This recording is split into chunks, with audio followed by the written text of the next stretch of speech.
Illinois Governor J.B. Pritzker, he backs down from no one. It's our breaking story today.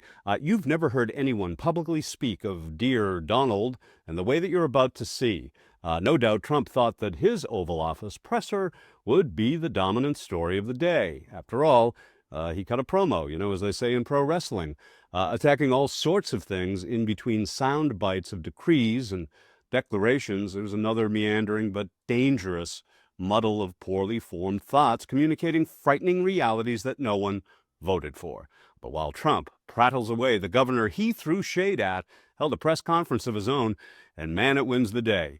Now, we have the stunning moments from his press conference, J.B. Pritzker's. You're about to see it. They magnificently paid this back. We're going to sign, and then we'll take a few questions, and we'll tell you how good a job we're doing. We want to go from here to other places, but I was telling some of the people that in a certain way, you really want to be asked to go. I hate to barge in on a city and then be treated horribly by corrupt politicians and bad politicians like a guy like Pritzker. He ought to spend more time in the gym, actually. Say what?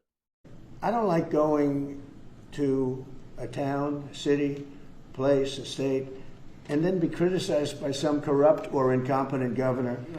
People I watched in Illinois, Chicago, Illinois is a disaster. I have property there. It's a disaster what's going on in Chicago.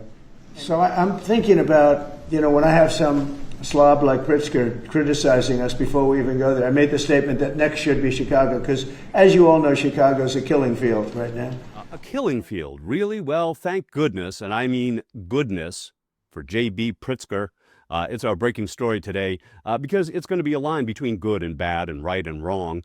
Simple as that. So in our breaking story today, we take you to the killing fields of Chicago to see a man of character and substance take the lead in the fight and speak truth to Trump's glower of power. First, he takes the gloves off. Calling the military into a U.S. city to invade our streets and neighborhoods and disrupt the lives of everyday people is an extraordinary action, and it should require extraordinary justification.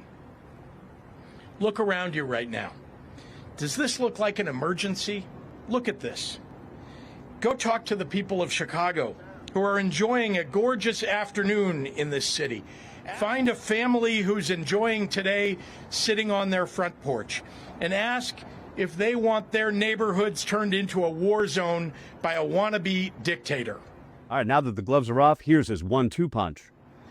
Earlier today in the Oval Office, Donald Trump looked at the assembled cameras and asked for me personally to say, Mr. President, can you do us the honor of protecting our city? Instead, I say, Mr. President, do not come to Chicago.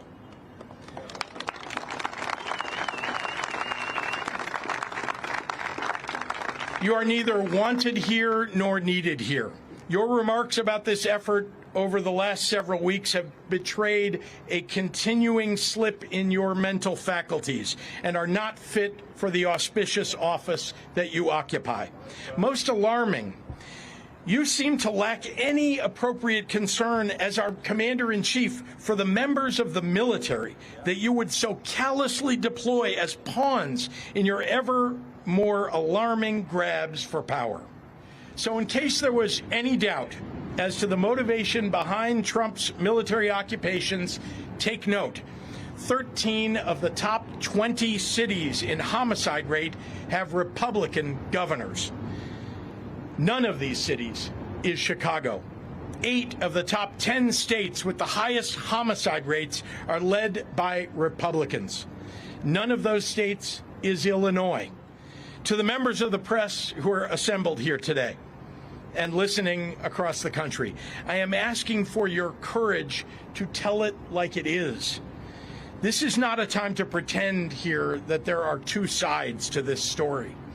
This is not a time to fall back into the reflexive crouch that I so often see, where the authoritarian creep by this administration is ignored in favor of some horse race piece on who will be helped politically by the president's actions.